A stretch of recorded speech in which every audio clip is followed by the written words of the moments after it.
Assalamualaikum warahmatullahi wabarakatuh. Baiklah, Bapak, Ibu, dan teman-teman semuanya. Perkenalkan, nama saya Anissa Elvina dari Pendidikan Kimia A 2018.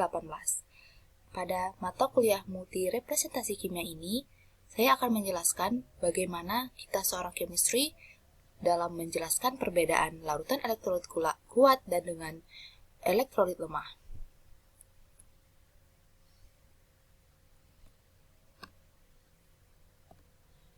Nah, dapat dilihat di gambar ini, kita akan menjelaskan yang pertama yaitu tentang elektrolit kuat.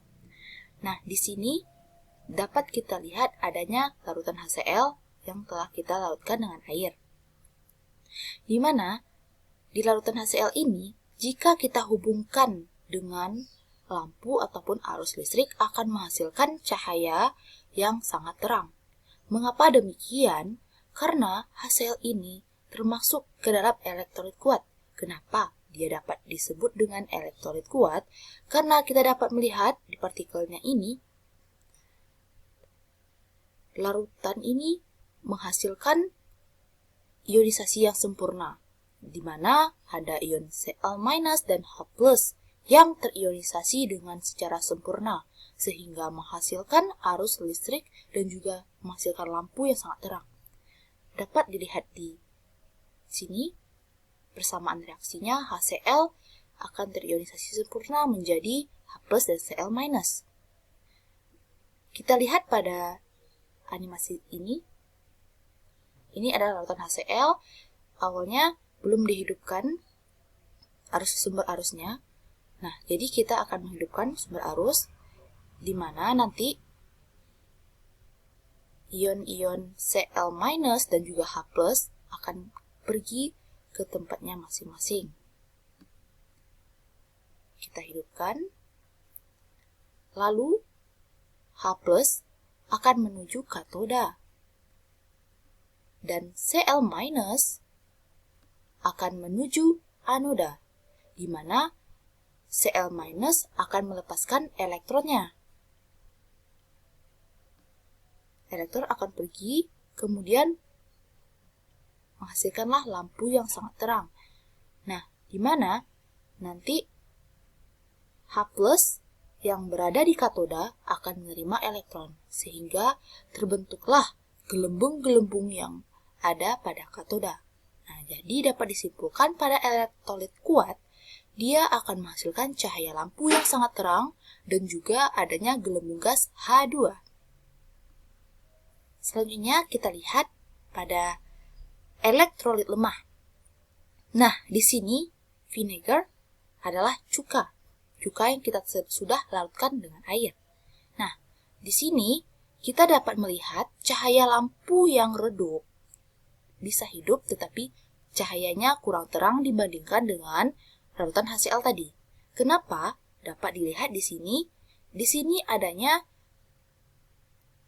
CH3COOH molekulnya yang belum terurai, dan sebagian ada yang terurai. Jadi, kenapa dia menghasilkan lampu yang redup? Karena hanya beberapa bagian dari asam asetat atau cuka ini yang terionisasi. Nah, jadi dapat dilihat di sini di persamaan reaksinya. CH3COOH jika kita tambahkan dengan air menghasilkan CH3COO- dan H3O+. Nah, jadi kenapa dia tidak bisa menghasilkan arus listrik dan menghasilkan lampu yang sangat terang? Karena CH3COO- jika kita dekatkan dengan H3O+, dia akan kembali menjadi CH3COO-. Nah, jadi untuk dia terionisasi itu tidak sempurna, karena nanti jika kita lakukan penambahan lagi, dia akan terbentuk CH3COOH dan juga H2O.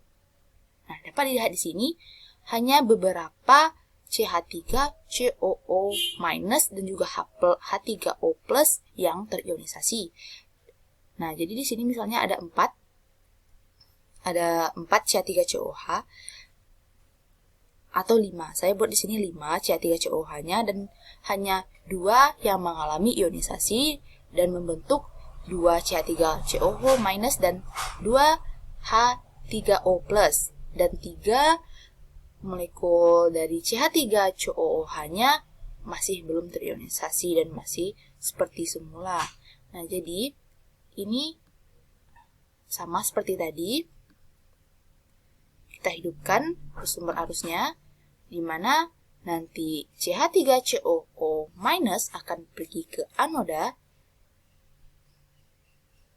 dan H3O+ akan pergi ke katoda, di mana CH3COO- akan melepaskan elektronnya dan terbentuklah cahaya yang meredup dan elektron akan pergi ke H3O+.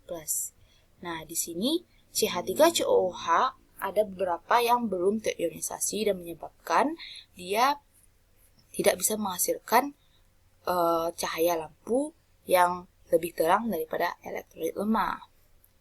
Di sini ada gelembung H2, maksud saya, maaf, tapi kurang banyak dibandingkan dengan elektrolit kuat tadi.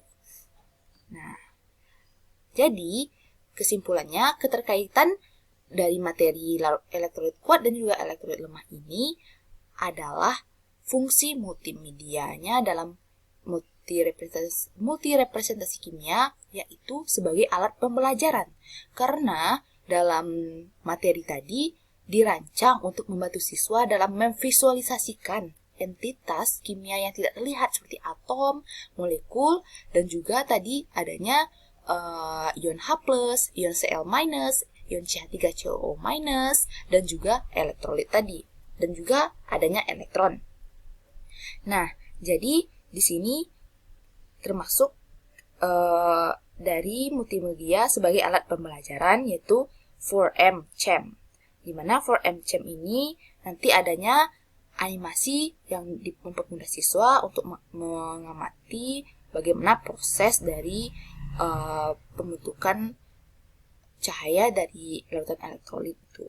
Dan juga siswa dapat melihat bagaimana